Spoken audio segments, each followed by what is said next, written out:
वर्तमान मुख्यमंत्री जी जो बता रहे हैं, उन्होंने गौशाला निदेशालय बनाया था और गोपालन डिपार्टमेंट पूर्व मुख्यमंत्री वसुंधरा जी के शासन में बना। राजस्थान के विधानसभा चुनाव की इस यात्रा में हम हैं सिरोही जिला मुख्यालय पे। आज ओटाराम देवासी जी से हम बात कर रहे हैं। ज़्यादातर दत्त सन्नानंद जी महाराज को मैं प्रणाम करता हूँ। यहाँ की जनता आज भी भारतीय जनता पार्टी को चाहती है। 1500 करोड़ रुपए चालाना गायों के लिए आय होती है। मैं समझता हूँ कि उनके डेवलपमेंट में ये है कि जो मेडिकल कॉलेज बनी है वो सेंट्रल गवर्नमेंट की कृपा से बनी है, और भारतीय जनता पार्टी ने जो दिया है वो भूतो न भविष्य थी। आज दिन तक देवासी समाज को वो नहीं दे सकते।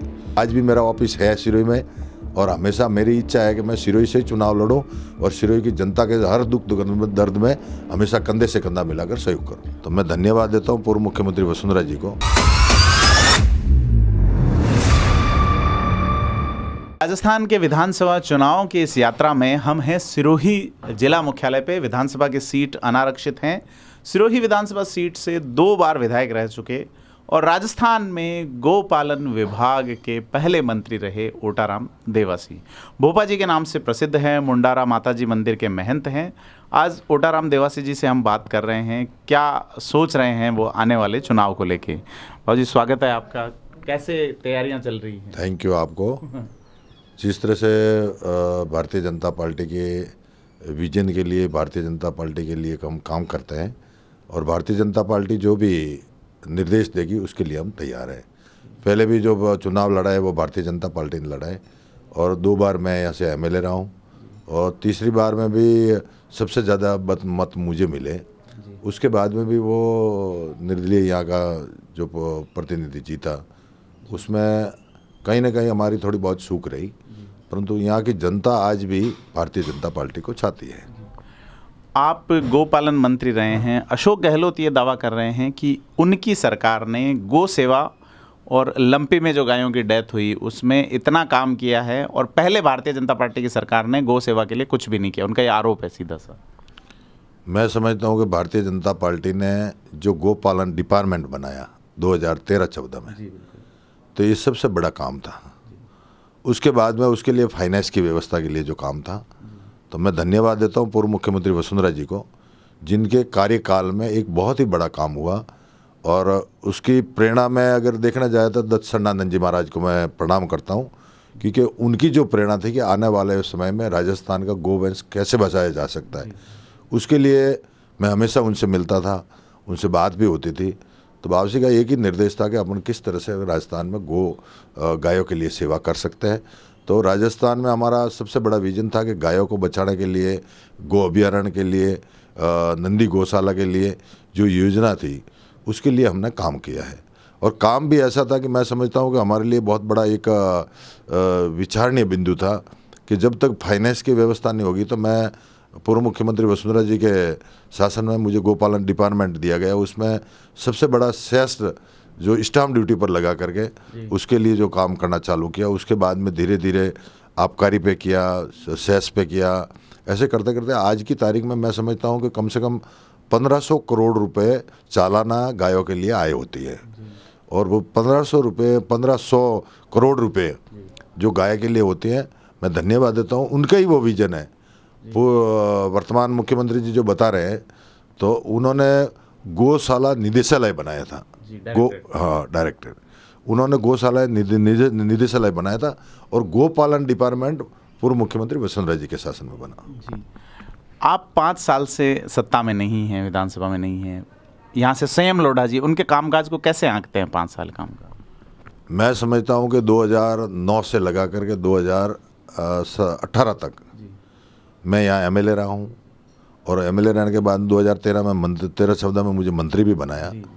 तो मैं समझता हूँ कि मेरा जो विजन था कि आने वाले समय में इस विधानसभा क्षेत्र में जो काम किए जाए वो हमने काम किए हैं, और काम भी ऐसे किए हैं कि आज एक क्षेत्र में कम से कम 5 से 600 हॉस्पिटल बनाए, सड़कों के लिए व्यवस्था की, कृषि मंडी की स्थापना की, 32 नाला वाली जो स्थापना की, ताकि आने वाले समय में सिरोही के लिए पेयजल की जो समस्या है उसके लिए समस्या का समाधान हो। ये हमने काम किए हैं। दूसरा था कि भाई आने वाले सारे जैसे देवनारायण योजना में जो आवासीय विद्यालय बना, उसके बाद में लॉ कॉलेज जो यहाँ बंद पड़ी थी, मैं आया तब 2008 में, और जब चुनाव जीता तो सबसे पहले हमारा लक्ष्य था कि लॉ कॉलेज को चालू किया जाए। ये काम किया हमने। नहीं, संयम लोढ़ा ये कह रहे हैं कि उन्होंने विकास कार्यों की पूरी गंगा बहा दी है, जिस तरह से मेडिकल कॉलेज का कह रहे हैं, अलग अलग चौराहों पे मूर्तियां लगा दी है। इस पे आप क्या कहना चाहेंगे? क्या उनके डेवलपमेंट से आप संतुष्ट हैं? मैं समझता हूँ कि उनके डेवलपमेंट में ये है कि जो मेडिकल कॉलेज बनी है वो सेंट्रल गवर्नमेंट की कृपा से बनी है, उनकी मेहरबानी। हमेशा 60-40 का रेशियो रहता है और समझता हूँ कि आने वाले समय में स्टेट और सेंट्रल दोनों मिलकर मेडिकल कॉलेज का निर्माण करते हैं। तो ये हमारे लिए, अगर इसका श्रेय अगर किसी को जाए तो देश के प्रधानमंत्री सम्माननीय नरेंद्र मोदी जी को जाता है, हमारे सांसद जी को जाता है, जिस सांसद जी ने मेहनत करके यहाँ मेडिकल कॉलेज की स्थापना करवाई। और आने वाले समय में आज मेडिकल कॉलेज बन के तैयार हो गई, तो आने वाले यहाँ के युवाओं का जो भविष्य है वो हमारे सिरोही के लिए बहुत ही बड़ा एक अनुकरणीय रहेगा। देवासी समाज का बड़ा महासम्मेलन हुआ बहुत लंबे अरसे बाद आप लोगों के नेतृत्व में जोधपुर में लाखों की संख्या में समाज बंधु जुटे हैं। आपका कहना था कि जो समाज का काम करे उसे वोट दें। आप भाजपा से जुड़े हुए हैं, तो इस स्पीच को आप पॉलिटिकली कैसे देखते हैं? देखो, ऐसा है कि वो समाज का मंच था जी। तो समाज के मंच के अंदर वहाँ बीजेपी कांग्रेस दोनों मंच पे थे जी। तो वो एक रैबरी समाज, देवासी समाज का जो मंच था, तो उसमें ऐसा नहीं था कि भाई मैं तो जैसे भारतीय जनता पार्टी से जुड़ा हुआ हूँ और भारतीय जनता पार्टी ने जो दिया है जी। वो भूतो न भविष्य थी। आज दिन तक देवासी समाज को वो नहीं दे सकते। 8 तो आवासीय विद्यालय दिए हैं और अलग से जो डिपार्टमेंट में जो योजनाएं बनाई, पशुपालकों के लिए, भेड़ पालकों के लिए, भेड़ों के लिए, कामधेनु गाय के लिए जो योजनाएं बनाई वो एक अलग ही बनाई थी। जैसे पशुपालक है तो उसको निःशुल्क भूखंड दिया जाए, पट्टा रहने के लिए जाए, माइग्रेट होता है तो उसके लिए माइग्रेट की व्यवस्था की जाए, खाद्य सुरक्षा में नाम जोड़ा जाए और उसको शस्त्र का लाइसेंस दिया जाए, बीमा इंश्योरेंस की योजना उससे लागू हो।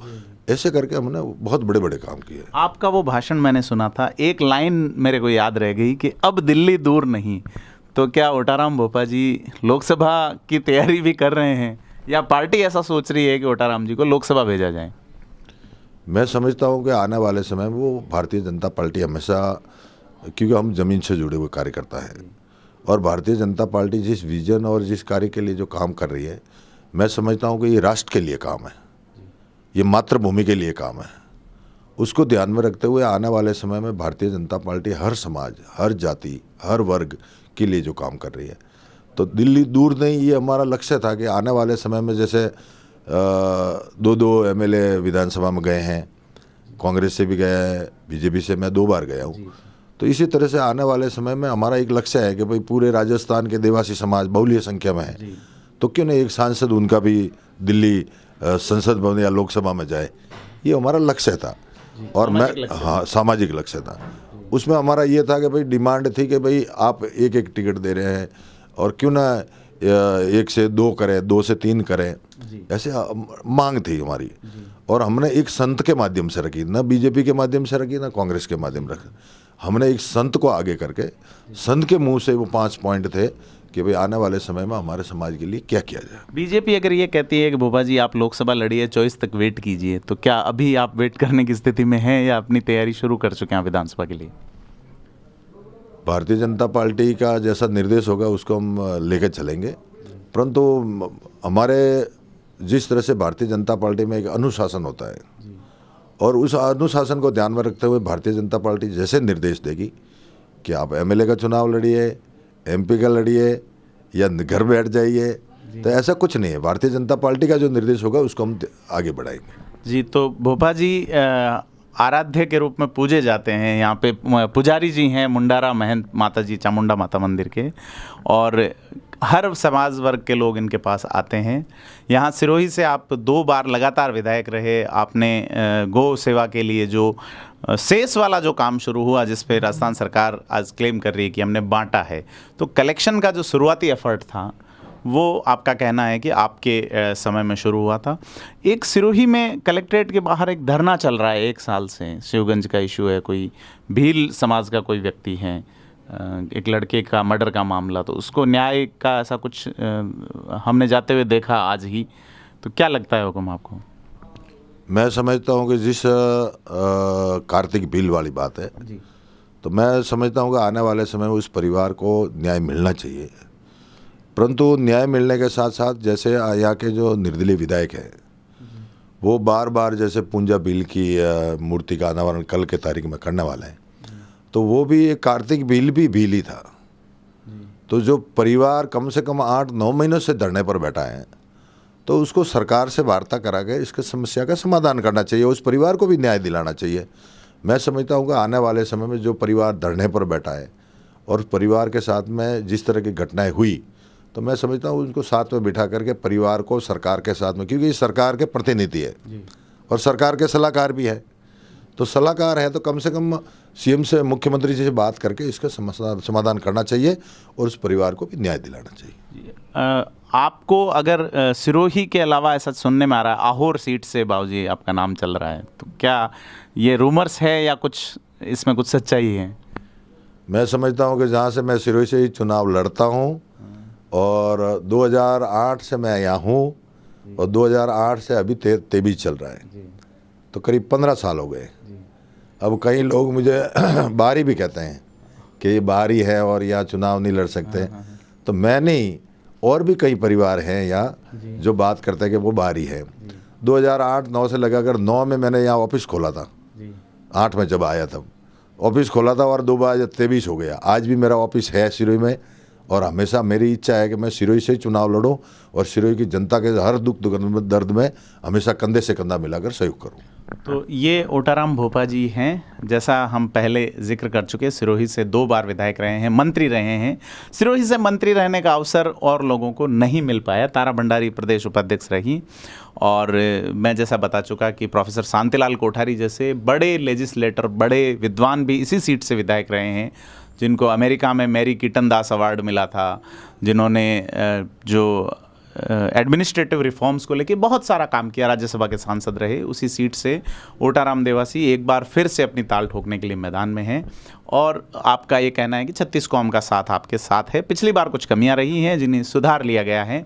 देखना यह है कि भारतीय जनता पार्टी क्या निर्णय करती है। सिरोही से थिंक 360 के लिए प्रदीप बिदौत।